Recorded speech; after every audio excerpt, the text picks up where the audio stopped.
നമസ്കാരം. ജയം ടോക്സിലേക്ക് സ്വാഗതം. നിലമ്പൂർ പോളിംഗ് കഴിഞ്ഞു. ഇനി വോട്ടെണ്ണലിന് 3 ദിവസം കൂടി. ഈ 3 ദിവസം വോട്ടെണ്ണലിന് വേണ്ടി കാത്തിരിക്കുമ്പോൾ ചർച്ച ചെയ്യാൻ ഒട്ടേറെ വിഷയങ്ങൾ ഉണ്ട്. പിണറായിസം പോലെ കോൺഗ്രസ്സിൽ സതീശനിസമുണ്ടോ? രാഹുൽ മാങ്കൂട്ടത്തിൻ്റെ ധാർഷ്ട്യം ഇത്തിരി കൂടുതലാണോ? ശശി തരൂരിനെ ഈ തെരഞ്ഞെടുപ്പിൻ്റെ പ്രചാരണത്തിന് കോൺഗ്രസ് വിളിക്കാതിരുന്നത് തെറ്റായിപ്പോയില്ലേ? എം.വി. ഗോവിന്ദൻ്റെ പ്രസ്താവന BJPയുമായി തങ്ങൾക്ക് ബന്ധമുണ്ടായിരുന്നുവെന്നും BJPക്ക് വേണ്ടി വോട്ട് പിടിച്ചിട്ടുണ്ടെന്നും ഒക്കെ പറഞ്ഞത്, ഇങ്ങനെ ഒട്ടേറെ വിഷയങ്ങൾ ചർച്ച ചെയ്യാനുള്ളത് കൊണ്ട് 3 ദിവസം പെട്ടെന്ന് കടന്നുപോകും. പക്ഷേ ഈ തെരഞ്ഞെടുപ്പിൻ്റെ റിസൾട്ട് വരുന്നതിന് മുമ്പായി വിലയിരുത്തപ്പെടേണ്ട ചില കാര്യങ്ങളുണ്ട്. അത് തെരഞ്ഞെടുപ്പ് ആര് ജയിച്ചാലും ജയിച്ചില്ലെങ്കിലും പ്രധാനമായിട്ടും 3 കാര്യങ്ങളാണ് ഈ തെരഞ്ഞെടുപ്പിൽ വിലയിരുത്തപ്പെടുക. ഒന്ന്, എല്ലാവർക്കും അറിയാവുന്നതുപോലെ ആരാണ് ജയിക്കുക എന്നുള്ളത്. രണ്ടാമത്തേത്, ആര് ജയിച്ചാലും PV അൻവറിന് എത്ര വോട്ട് കിട്ടും.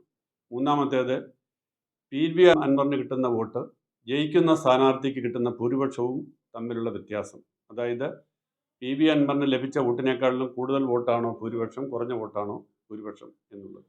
ഈ തെരഞ്ഞെടുപ്പിലെ ഏറ്റവും ശ്രദ്ധേയമായ ഒരു കാര്യം, പലരും കണക്ക് കൂട്ടിയതുപോലെ പോളിംഗ് ശതമാനം കാര്യമായി കുറഞ്ഞില്ല.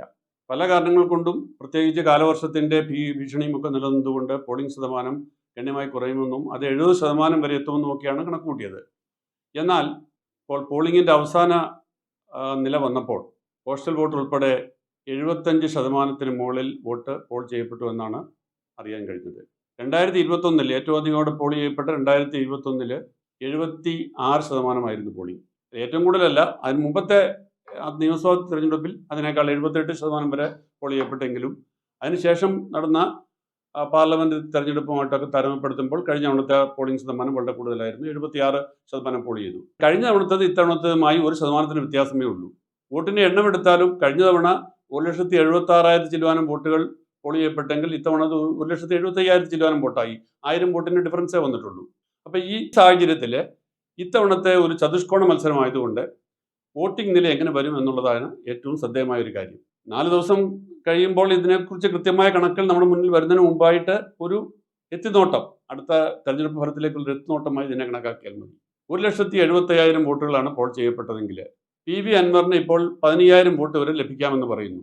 നേരത്തെ അത് 5,000 ആയിട്ട് കണക്കൂട്ടിയിരുന്നെങ്കിലും, അല്ലെങ്കിൽ 5,000-നും 10,000-നും ഇടയ്ക്കാണെന്ന് കണക്കൂട്ടിയിരുന്നെങ്കിലും, ഏറ്റവും ഒടുവിൽ PV അൻവറിൻ്റെ പ്രചാരണത്തിൻ്റെ ഒരു സ്വഭാവവും അത് കഴിഞ്ഞ് നടത്തിയ റോഡ് ഷോയിൽ കണ്ട ആൾക്കൂട്ടവും ഒക്കെ വെച്ച് ആളുകൾ ഇപ്പോൾ വിലയിരുത്തി PV അൻവറിന് 15,000 വോട്ട് വരെ ലഭിക്കാമെന്നുള്ളതാണ്. അപ്പോൾ 15,000 വോട്ട് PV അൻവറിന് ലഭിച്ചു എന്ന് കരുതുക. BJPക്കും SDPIക്കും കൂടി ഒരു 10,000 വോട്ട് കിട്ടിയെന്ന് കരുതുക. അങ്ങനെ 25,000 വോട്ട് കുറച്ചാൽ പിന്നെ അവശേഷിക്കുന്നത് 1,50,000 വോട്ടാണ്. ഈ 1,50,000 വോട്ടിൽ UDFൻ്റെയോ LDFൻ്റെയോ സ്ഥാനാർത്ഥിക്ക് ജയിക്കണമെങ്കിൽ 75,000 വോട്ടിൽ കൂടുതൽ ലഭിക്കണം. കോൺഗ്രസിനെ സംബന്ധിച്ച് അവർ അവകാശപ്പെടുന്നത് അവർക്ക് നിലമ്പൂരിൽ 60,000 വോട്ടിൻ്റെ ബേസ് വോട്ടുണ്ടെന്നുള്ളതാണ്. വളരെ ഉറപ്പായ വോട്ടുകൾ 60,000 ഉണ്ട്. പിന്നീട് അവർക്ക് ഇപ്പം ജമാഅത്തെ ഇസ്ലാമിയുടെ വോട്ടുകൾ ഉൾപ്പെടെയുള്ള മറ്റു ചില വോട്ടുകളൊക്കെ കൊണ്ട് അവർക്ക് വോട്ട് അതിൽ കൂടെ വർദ്ധിക്കും. അവർ കണക്കൂട്ടുന്ന 80,000 വോട്ട് വരെ ലഭിക്കുമെന്നുള്ളതാണ്. CPM-നെ സംബന്ധിച്ച് അത്ര വലിയ അവകാശവാദമൊന്നുമില്ലെങ്കിലും CPM-ന് അവിടെ ബേസ് വോട്ട് UDFൻ്റെ ബേസ് വോട്ടിനേക്കാളും കുറവാണ്. അതുകൊണ്ട് കഴിഞ്ഞ തവണ CPM-ൻ്റെ ബേസ് വോട്ട് വെച്ച് CPM-നോട് ജയിക്കാൻ കഴിയില്ല എന്നതുകൊണ്ട് തന്നെയാണ് അവരെപ്പോഴും സ്വതന്ത്രരെ അവിടെ പരീക്ഷിച്ചുകൊണ്ടിരുന്നതും കഴിഞ്ഞ 2 തെരഞ്ഞെടുപ്പിൽ ആ സ്വതന്ത്രരുടെ പരീക്ഷണം വിജയിച്ചതും. പക്ഷേ കഴിഞ്ഞ മുമ്പത്തെ തവണ വളരെ വലിയ മാർജിനിൽ, ഏകദേശം 11,000 വോട്ടിൻ്റെ മാർജിനിൽ ജയിച്ച PV അൻവർ കഴിഞ്ഞ തവണ 2,000 വോട്ട് ഭൂരിപക്ഷത്തിനാണ് ജയിച്ചത്. എന്നതുകൊണ്ട് തന്നെ അൻവറിൻ്റെ എല്ലാ സംവിധാനങ്ങളും ഉപയോഗിച്ചിട്ട് പോലും കാര്യമായ വോട്ടുകൾ CPM-ൻ്റെ ബേസ് വോട്ടിനപ്പുറത്തേക്ക് സമാഹരിക്കാൻ കഴിഞ്ഞില്ല എന്നുള്ളതാണ് സത്യം. ഇത്തവണ അൻവറിൻ്റെതായി സമാഹരിക്കാൻ കഴിയുന്ന വോട്ടുകൾ അൻവർ പിടിച്ചു മാറ്റുകയും കൂടി ചെയ്യുമ്പോൾ LDFൻ്റെ സ്ഥിതി കുറച്ചുകൂടെ പരുങ്ങലിലാകാനാണ് സാധ്യത. എങ്കിലും LDF അവകാശപ്പെടുന്നത് അവർക്ക് ഇതിനെയെല്ലാം മറികടന്ന് ഒരു വിജയത്തിലെത്താൻ കഴിയുമെന്ന് തന്നെയാണ്. അപ്പോൾ എന്തായാലും ഒരു കാര്യം ഉറപ്പാണ്, ഈ തെരഞ്ഞെടുപ്പിൽ ആര് ജയിച്ചാലും, UDF ജയിച്ചാലും LDF ജയിച്ചാലും, അവർക്ക് ലഭിക്കുന്ന ഭൂരിപക്ഷത്തിൻ്റെ എണ്ണവും അൻവറിന് ലഭിക്കുന്ന വോട്ടും തമ്മിലുള്ള ഒരു താരതമ്യം പ്രധാനമാണ്.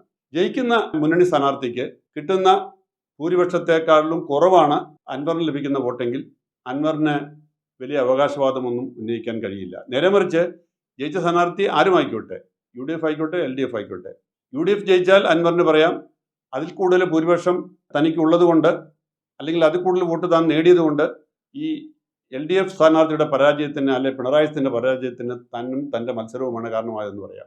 LDFനാണ് വിജയമെങ്കിൽ അൻവറിന് പറയാം UDF തന്നെ കൂടെ കൂട്ടിയിരുന്നെങ്കിൽ ഈ തെരഞ്ഞെടുപ്പിൽ ജയിക്കുമായിരുന്നുവെന്ന്. എന്തായാലും അൻവറിന് ലഭിക്കുന്ന വോട്ട് ജയിക്കുന്ന സ്ഥാനാർത്ഥി കിട്ടുന്ന ഭൂരിപക്ഷത്തെക്കാളും കൂടുതലാണോ കുറവാണോ എന്നുള്ളത് ഇനിയുള്ള രാഷ്ട്രീയ ചർച്ചകളിൽ വളരെ നിർണായകമാകാൻ പോവുകയാണ്. ഇനി എന്തെങ്കിലും കാരണവശാൽ അൻവറിന് ലഭിച്ച വോട്ട് കുറയുകയോ അത് ഈവൻ 10000 വോട്ട് കിട്ടിയാൽ തന്നെ അതിൽ കൂടുതൽ ഭൂരിപക്ഷം ഏതെങ്കിലും മുന്നണി സ്ഥാനാർത്ഥിക്ക് ലഭിക്കുകയോ ചെയ്താൽ അൻവറിന്റെ പ്രസക്തി അവിടെ തീർന്നു. അൻവറിന് പിന്നീട് കേരള രാഷ്ട്രീയത്തിൽ കാര്യമായി ഒരു അവകാശവാദം ഉന്നയിക്കാനില്ല.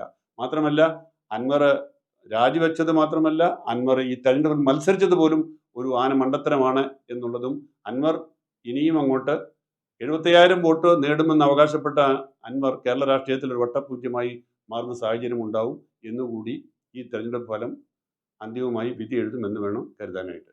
എന്തായാലും ഇനിയും 3 ദിവസം കൂടി കാത്തിരിക്കാം. അതുവരെ കൂട്ടലും കിഴിക്കലും ചർച്ചകളുമൊക്കെ തുടരട്ടെ. വീഡിയോ നിങ്ങൾക്ക് ഇഷ്ടപ്പെട്ടെങ്കിൽ സബ്സ്ക്രൈബ് ചെയ്യുക. അതിനായി താഴെയുള്ള ബെൽ ബട്ടണിൽ അമർത്തുക.